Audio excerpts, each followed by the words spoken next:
You're listening to the Archaeology Podcast Network. Send in your nominations now for the APN Awards. The APN Awards celebrate the best in archaeology, heritage, history, anthropology, museum, and cultural podcasts from around the world. Open to independent, academic, institutional, and network-produced shows, the awards recognize outstanding storytelling, research communication, production, hosting, and more. Award categories include Podcast of the Year, Best Educational Podcast, Best New Podcast, Best Interview, Best Storytelling Episode, Best Host, and several fun APN-only awards for those shows hosted on the Archaeology Podcast Network. Send in your nominations before the 1st of August 2026. Public voting will then be open from the 1st of September to the 1st of October 2026, and then will culminate in a live awards show on the International Day of Archaeology, so October 17th, 2026. Find out all information and send in your nominations through the Archaeology Podcast Network website. You are now entering the Pseudo-Archaeology Podcast, a show that uncovers what's fact, what's fake, and what's fun in the crazy world of pseudo-archaeology.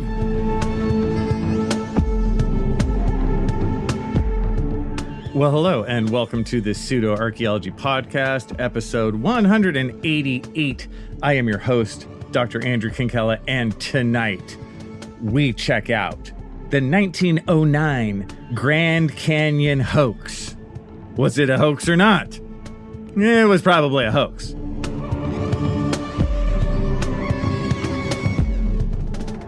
So, hello, y'all. It's nice to be back. It's nice to be back talking here about just a lesser known, I find, but decent pseudo-archaeology standard that I find this one, man, it comes to light every so often. It's like Groundhog Day.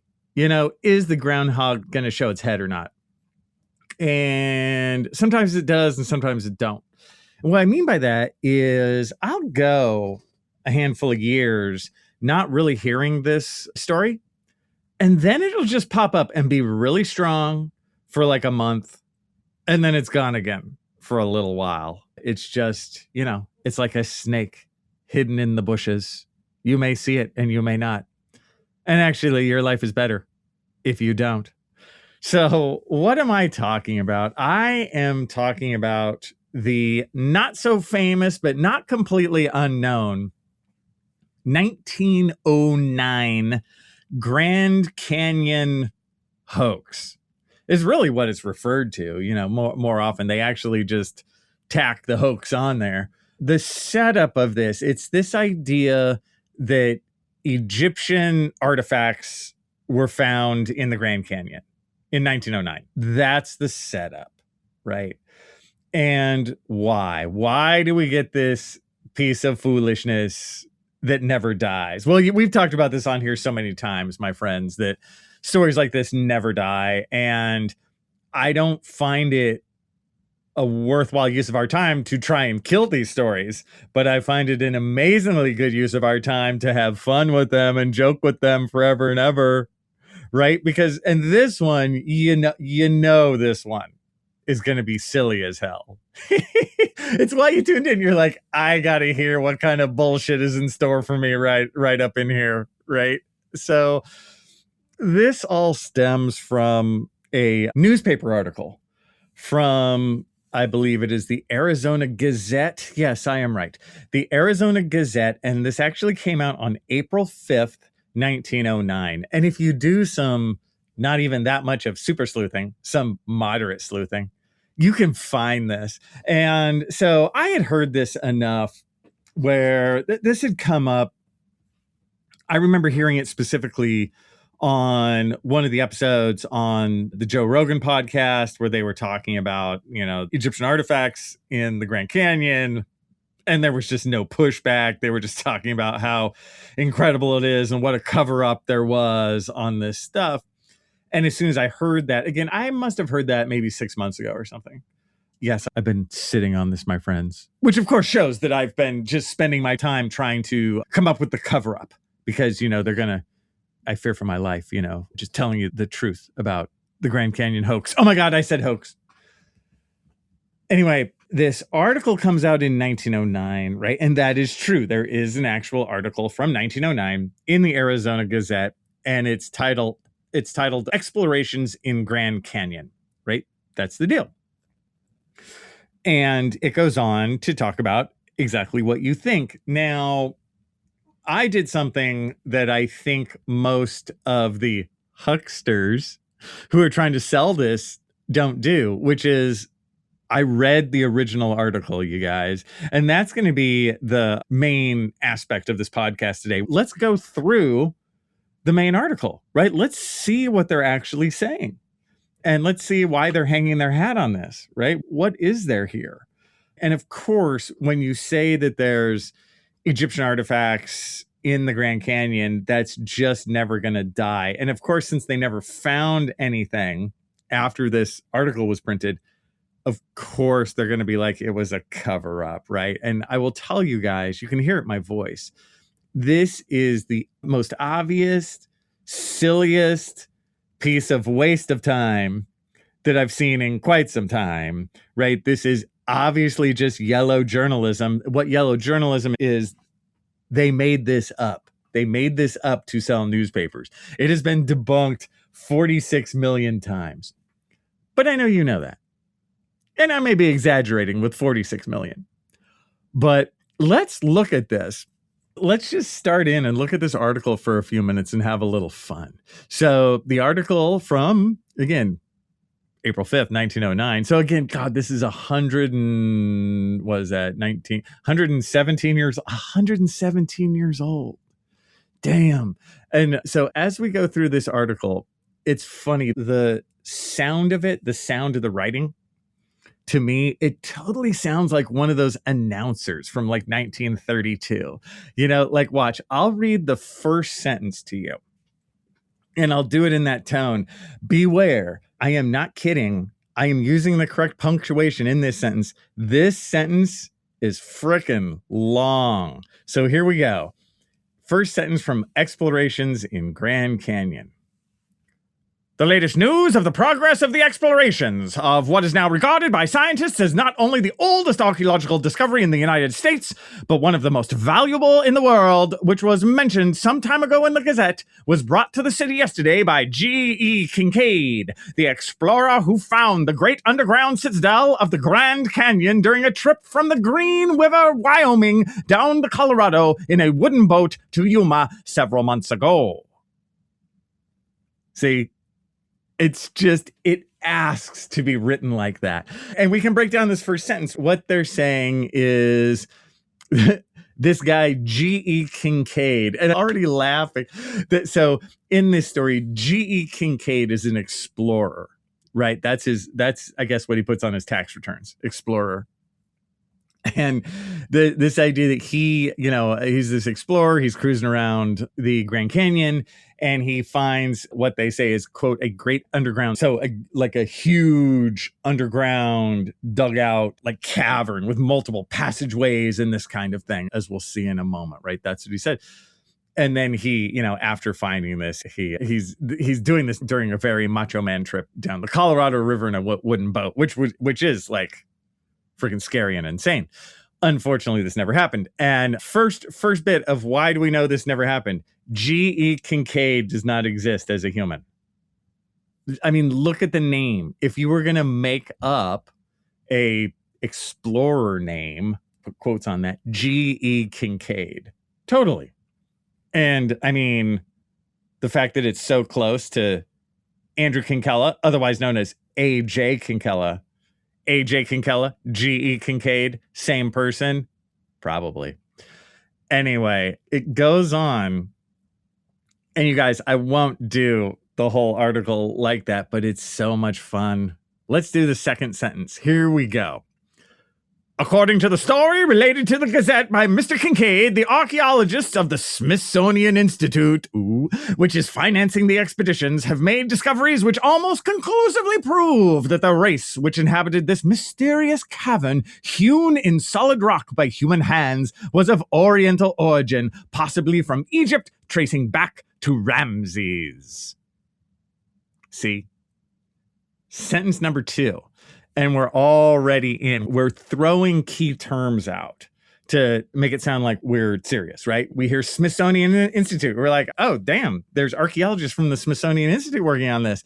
And it's so awesome that it could be from Egypt. And let's relate Ramses into here. Now, we want to realize, look how far back Egypt sells. Remember, you guys, this is 1909. King Tut has not been found yet.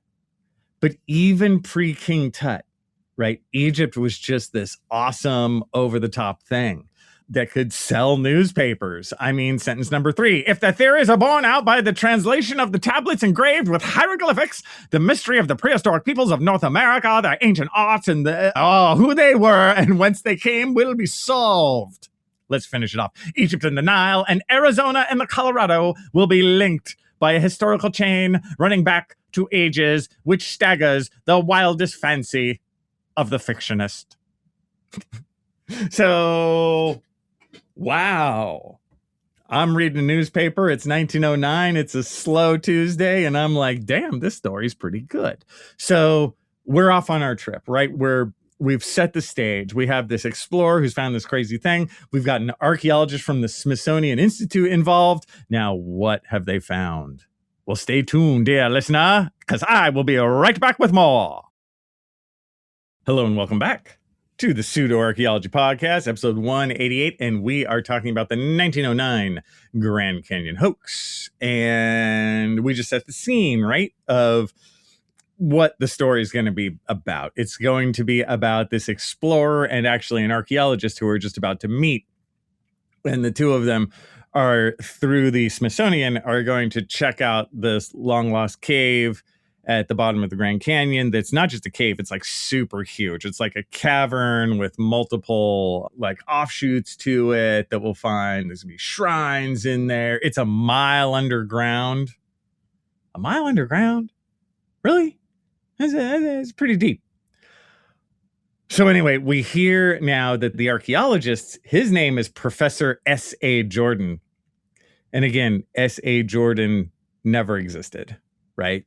This is a fake person. But if you're going to make the name of a professor S.A. Jordan, he sounds like a professor.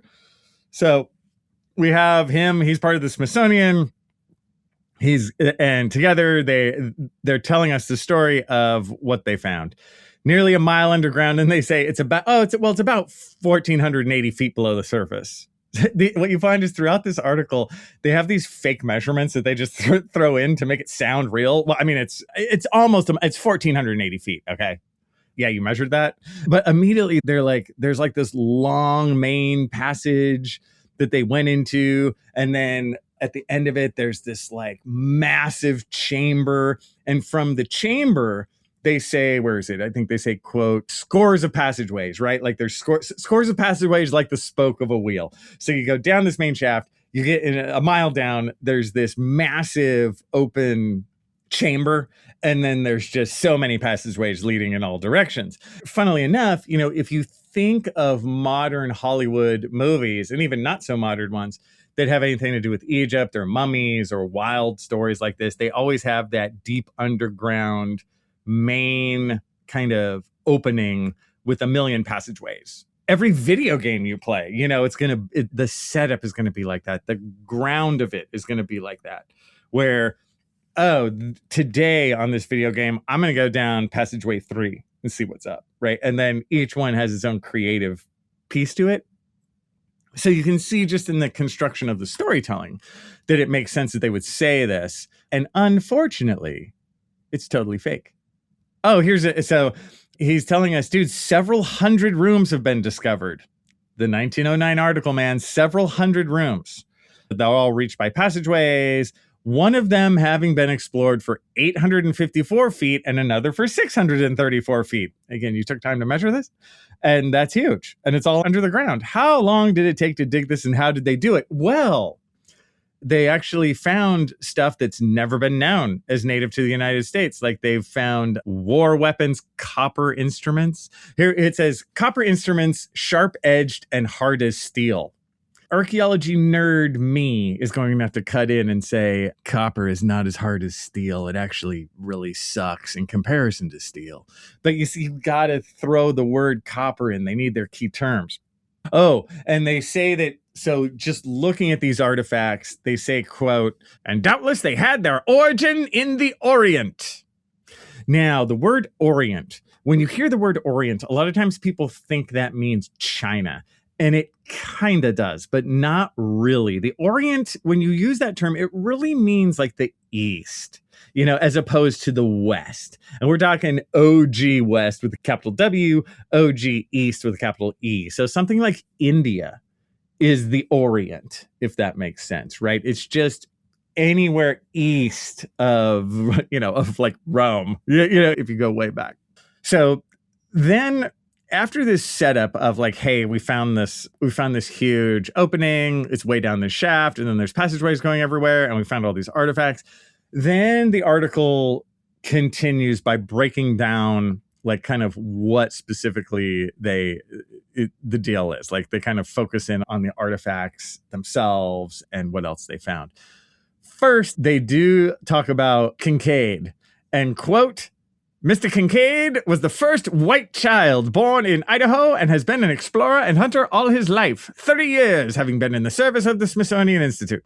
So you know me, and I'm not a huge fan of just slathering everything in racism and calling racism every 2 minutes. But as you can see, this one is 1909. This is old school racism, right? We have to set it up being like, look, this explorer guy was the first white child born in Idaho. Okay. So, and the idea is like kind of the underlying rhythm to this as you go on, which is like, oh, this is the first like civilized person, right? Born in Idaho. I mean, people before now, right?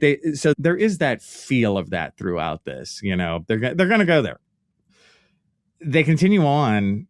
And they talk about his daring do's in other places. This fake person, G.E. Kincaid. How did you first find this, Mr. Kincaid? Oh, I saw a couple chisel marks above the riverbed. I went up there, and of course there was like a lip, and you go around the lip, and there's a cave, and then the cave goes way down. That's kind of how they explain it. The explanation of the actual opening is really vague. So I've actually done it better than the 1909 thing. It's just sort of odd because, they made it up. And then they're like, hey, or the Kincaid person's voice. He's like, I went into this crypt. I saw a bunch of mummies, right? And so of course you got to add mummies in there. And then they focuses in on the passageways itself, giving again the measurements. The main passageway is about 12 feet wide, narrowing to 9 feet toward the farther end. About 57 feet from the entrance, the first side passages branch off to the right and left. Yeah, and it just goes on and on. Of all these, there's just a bunch of passages, okay? Trust me. Okay, there's passages, okay? Stop asking me about the passages. They're there. And then they focus in on the shrine. Check this out. So what we're going to see is a common trope in pseudo-archaeology. So we've hinted this whole time that it's very Egypt-y. Ramses and artifacts and copper tools and all this, very Egypt. But then he goes onward to talk about this shrine.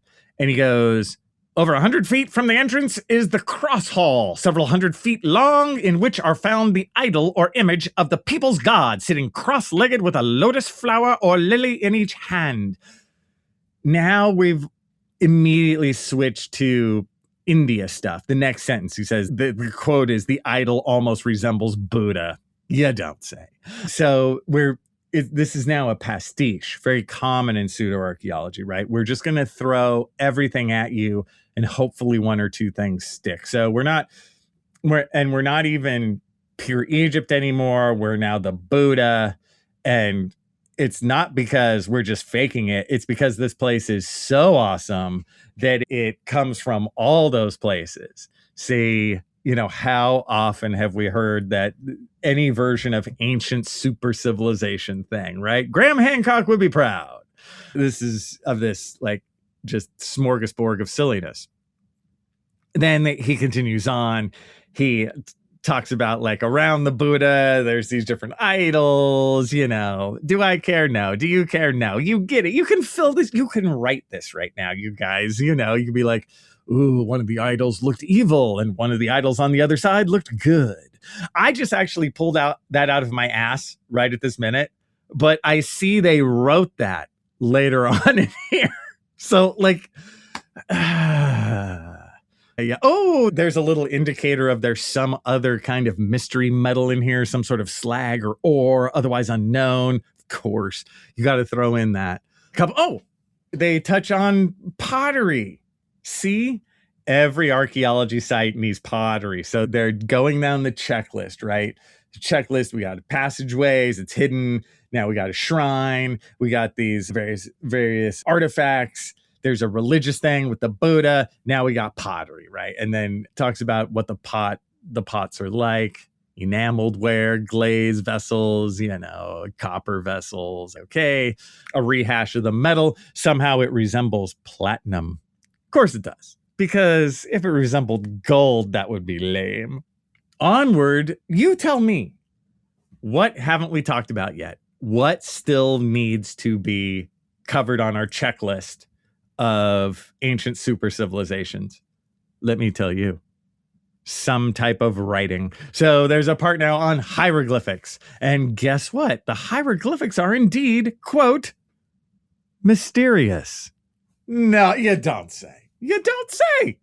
Yeah, so we got mysterious hieroglyphics and, quote, the key to which the Smithsonian Institute hopes yet to discover. So they can't translate the hieroglyphs, right? Okay, blah, blah, blah. Oh, similar hieroglyphics have been found in southern Arizona. So they say, except they haven't. Next, what else? What do we still need? We need a crypt, you guys. We need a crypt. Let's have a crypt. Here we go. The tomb or crypt in which the mummies were found is one of the largest of the chambers, the walls slanting back at an angle of about 35 degrees. Okay. On these are tiers of mummies. Yeah, dude, you don't want just one mummy. That's for losers. Tiers of mummies, each one occupying a separate hewn shelf. Yes. Blah, blah, blah. They say they find artifacts with the mummies and all that kind of good stuff. There's urns and cups with the mummies. Oh, and they have this like shelf thing they're talking about where there's a bunch of mummies on shelves, right? And the lower ones are like more basic, like, so they're like older. And then the higher ones up on the shelves, the mummies themselves are like better with like better artifacts. So they show like higher civilization, right? So I guess they've been coming here for a long time, burying people. I think that's what they're trying to say. And they do also add in that all the mummies are male. So, dude, it's all dudes.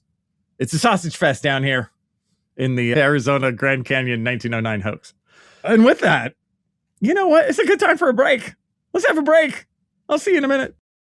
Most people don't realize how much of their personal information is being bought and sold every day. Data brokers are making millions pulling details about you from public records and the internet, then packaging and selling it, usually without your consent. That's how your information lands in the hands of scammers, spammers, even stalkers. It's why you get endless robocalls and why ads seem to follow you everywhere. That's where Aura comes in. Aura actively removes your data from broker sites and keeps it off. They also instantly alert you if your information shows up in a breach or on the dark web. But Aura goes beyond data protection. With one app, you get a VPN, antivirus, password manager, spam call protection, dark web monitoring, and even up to $5 million in identity theft insurance, all backed by 24/7 US-based fraud support. Other companies might just sell credit monitoring or just a VPN. Aura gives you all of it, together at the same price competitors charge for just one service. Start your free trial today at aura.com/hidden. Protect yourself now at aura.com/hidden. Well, hello, kind listener, and welcome back to the Pseudo Archaeology Podcast, episode 188. I'm happy you're still here because we are covering the 1909 Arizona Gazette Grand Canyon hoax. And we've been talking about what they, quote unquote, found. We've gone through our checklist. We've got our crypt full of mummies. We got our hieroglyphics that nobody can read. We got our unknown metallic situation. We got our pottery. We got our shrine with some sort of Buddha religion thing going on. And we are in a secret cave. So, damn, dude. I can only think of one or two other check marks that we need for our full-on pseudoscience, pseudo-archaeology story. But if you can't think of them, it's okay. All right. I've been doing this a while, friends. I am the modern master of pseudo-archaeology stories. So the last bit of the article, they say that they came across like a huge room that they say is like a dining hall that measured, quote, 40 by 700 feet. We have a mile down underneath the Grand Canyon, friends, a huge room of 40 by 700 feet. Except we don't. It's all fake. But then, you know what you have to do? Every good archaeologist, real archaeologist even does this. You have to guess at population, right? You got to give a little population guess. Now, I have made fun of real archaeologists in the past because what real archaeologists do is they do tend to overinflate their population numbers. They really do. I do find it to be a problem in archaeology. And when you even argue with a real archaeologist, just in a kind manner, about population estimates, you go, I don't really think it's 10,000. I think it's more, I think 5,000 would be more reasonable. They get really pissed. Like, I've noticed this throughout my career. I guess I just don't have this gene, you guys. I don't care what the population of the archaeology site I'm working at was. I just want to get it right. You know, like I have no like delusions of grandeur or these weirdos. And I am talking about real archaeologists here, unfortunately. They always want like the biggest site. And I think it's so nerdy and lame. I'm like, stop it, dude. The site is awesome as is. You don't need to inflate population numbers. Oh man, I've seen this in the Maya world right and left, you know, because Maya sites are some of the easiest ones to inflate. And it's like they'll have some project that does their final report in like 1976. And it'll say 50,000 people. So, of course, the new report says 65,000 people. Anyway, it's a pet peeve of mine. But here, we are going with a guess in 1909. They thought that the ancients living in this cavern world, they thought that they were, quote, upwards of 50,000 people could have lived in the caverns comfortably. 50,000 people. Dude.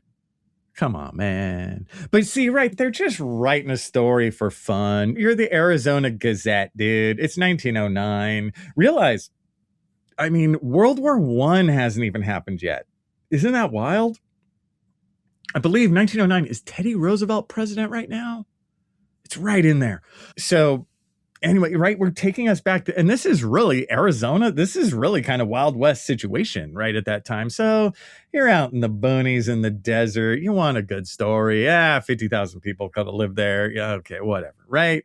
So they just talk about how there's so many, and this does feed into that overall ethos of the ancient super civilization that's no longer there anymore, mysteriously gone, right? This is not connected to Graham Hancock's thing, but I'm sure if Graham Hancock had heard this story, I'm sure he's heard this story at some point. This is an easy hop, skip, and a jump for him to connect. It's so crazy, though. I don't even know if he would take this one up because there is no evidence, right? Zero. There's no evidence of this in the Grand Canyon. So it would be a bold choice, you know, for him. I've never heard him talk about this, to be honest. I think it's because it's just too crazy. And I think he only uses half crazy stuff. So let's see, blah, blah, blah. Oh, they talk about one passageway they go into that's like full of like deadly gas, but they're not sure. It smelled like snakes. So it was either snakes or deadly gas. I guess, you know, we did have to check the bar of like super dangerous, can't go in there, and or it wasn't explored, we need to go back. There's always that too, right? It's never complete. You never got to the end. Something was lost, right? Oh, every time. And then they end off saying that actually, look, there's an Indian legend. The Hopi Indians actually have some mythology that connects to this cave, which they don't. So, you know, that would be the last check mark where there's got to be, here, let me see. There's got to be an old man. Okay, look, I haven't, let me see. Old man. Let's see, blah, blah, blah, blah, blah. Blah, blah, blah, blah, blah. Yes. Okay. In connection with this story, it is notable that among the Hopi Indians, the tradition is told that their ancestors once lived in an underworld in the Grand Canyon till dissension arose between the good and the bad, the people of one heart and the people of two hearts. Macheto, who was their chief, counseled them to leave the underworld, but there was no way out. The chief then caused a tree to grow up and pierce the roof of the underworld, and then people of one heart climbed out. Okay, whatever. Now, I don't know Hopi mythology enough to know that if there is an actual story like that has that sort of like underworld thing. I will say that just about every culture has an underworld story that they angle on to kind of explain often where bad people go or just where there's darkness and where there's trials, and I'm angling, of course, more specifically to the ancient Maya stuff because I know the Maya stuff well.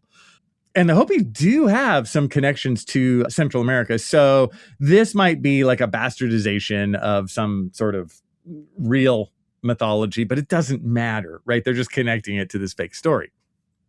So we are right here at the end. There's a last bit here. Blah, blah, blah. Let me see. Yeah. In the end, so they kind of end up with like, what are their theories on what happened to these people or what is the backstory of these people? They kind of end with the theories. First, speaking of the racism part, this is OG racism, right? It's one theory is that the present Indian tribes found in Arizona are descendants of the serfs or slaves of the people which inhabited the cave. See, the modern native cultures, they can't even be descended from like the real people of the cave. They have to be descended from the slaves. Right? It can't be like, oh, the modern natives, well, they're descended from like the super civilization. No, they're descended from the slaves that the super civilization used. And it's that sort of tendril of racism that never goes away, right? In these kind of stories. It's always like the brown people can never figure it out. They're always second-class citizens. And it had to be the great white hope who like showed them the way, right? That's the part where you're like, God. And then their very last little paragraph, they're like, they have two theories. Ultimately, one is that they came from Asia. And another is that the racial cradle was the Upper Nile region. Herein, an Egyptologist believed in the Indian origin of the Egyptians. The discoveries in the Grand Canyon may throw further light on human evolution and prehistoric ages. What they're trying to say is that, look, the origins of this stuff might be Egyptian, it might be from India, but hey, India and Egypt, one of the quote unquote Egyptologists, whatever, they believe in an Indian origin of the Egyptians, meaning that it's all mixed, right? It's that super civilization thing that never dies. So that's it. That's the whole article. That's what they talk about. I went over all the major parts, you guys. I didn't really leave anything out. That's it. What I do find here, this is a typical yellow journalism article from this time period. Newspapers did these in order to sell newspapers. How do I know this? Because I actually worked on another archaeology project that had this. I should probably do a whole show on this. I don't think I have. It was the Pomona, which is it was a shipwreck in Northern California, and it sank in 1908. So 1 year before this. And it was a passenger steamer. It sank. Either nobody died or only one person died. So this isn't like a Titanic situation, but it was still really crazy. But the only newspaper article that came out from the sinking, and it came out like a couple weeks later, it was all about how a salvage diver, so after the ship has sank, and the crew and the passengers have gotten off, they're trying to deal with the shipwreck. And the ship's in like, 30 feet of water. So it's not super, super deep, but you still need a diver. The whole story was about how the salvage diver battled the evil devilfish. Right? He had to like take out his knife and it was a battle to the death. The same voice. And it was a battle to the death under the waves where the diver took out his dive knife and slashed at the devilfish repeatedly. The devilfish with its massive suction cups, right? The devilfish in this story was a giant squid. And did this happen? No, of course it didn't. This is a fabrication used to sell newspapers. But, it's just... I love stories like this on one end. I love the devilfish thing. I love the like Grand Canyon mummy thing. I love it. It's fun. It's funny. Like you could see making a movie based on this, and many, movies have been made based on stuff like this. Movies I've watched for this podcast, that are silly. Some of them are highly stupid. Some of them are pretty decent. It just meant, this whole setup, it reminds me a little of the intro story in Indiana Jones and the Last Crusade. You know what I mean? Where they're sort of in a cave in Arizona. You get the story. And they're in this sort of dry cave and they're finding Coronado stuff in this dry cave in Arizona. It's that same sort of high concept, over the top kind of thing. But this idea that Egyptians were in the New World, all this, and there's just not a stick of reality to this. I wish there was. I'd tell you, I'd be like, oh, G.E. Kincaid was actually a real person. S.A. Jordan was actually a real person, but they're not. And of course, how easy is it to make the whole over the top conspiracy story from this so easy? Oh, they were erased. They were erased because of what they found. And as always, you're telling me that this huge cave system has never been refound, and that anyone involved in this, if they had found such thing, never said anything. As always in archaeology, keeping a secret in real archaeology is impossible. Impossible. Even if you want to, it's not going to happen because it's too awesome. It gets out. If you find something cool and want to keep it under wraps, the clock is ticking so bad, you guys, because I've dealt with aspects of this, whether it's a burial or whether it's something, you don't want it to get out to the general public, to the media or whatever. Oh my God. You don't have a week. I doubt if you have 48 hours. So just know that, right? That's how the real world works. And again, while I love stories like this, I love that they wrote this in 1809.